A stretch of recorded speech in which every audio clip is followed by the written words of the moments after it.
শুভ সকাল বন্ধুরা।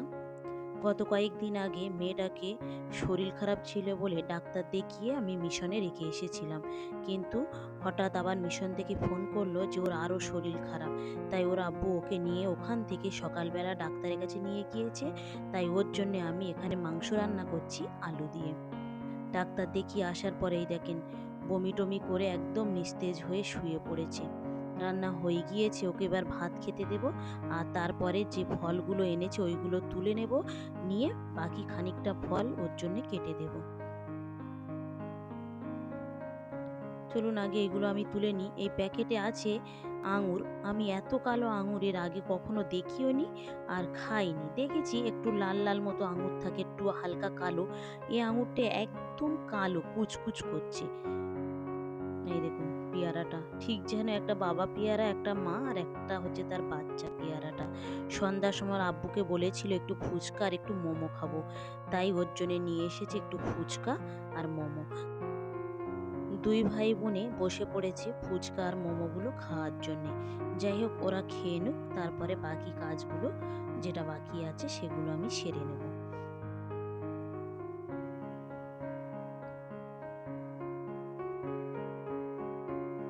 শুধু ওরা দুজন খায়নি, ফুচকা আমি কয়েকটাও খেয়েছিলাম ওর থেকে। আর এখন ওরা ঢালছে এটা মোমো। ছেলেটা অপেক্ষায় বসে আছে ফুচকার থেকে ও মোমোটা আগে খাবে বলে, কিন্তু ওর আপা বলল যে আগে ফুচকাটা খাই, সেই জন্যে ওরা বসেছিল, ফুচকাটা আগে খেয়ে নিয়েছে। নিচেই স্টাফরা সবাই পিকনিক করছে, কারণ শুক্রবারে মাল রেডি করতে আমাদের একটু দেরি হয়ে গিয়েছিল। তাই ওদেরকে সবাইকে একটু হাত দিতে বলা হয়েছিল।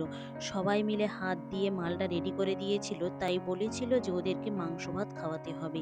সেই কারণে ওরা হচ্ছে কি আজকেরে ওদেরকে মাংস ভাত দেয়া হচ্ছে, ওই জন্য ওরা সেই রান্নাবান্নাগুলো করছে।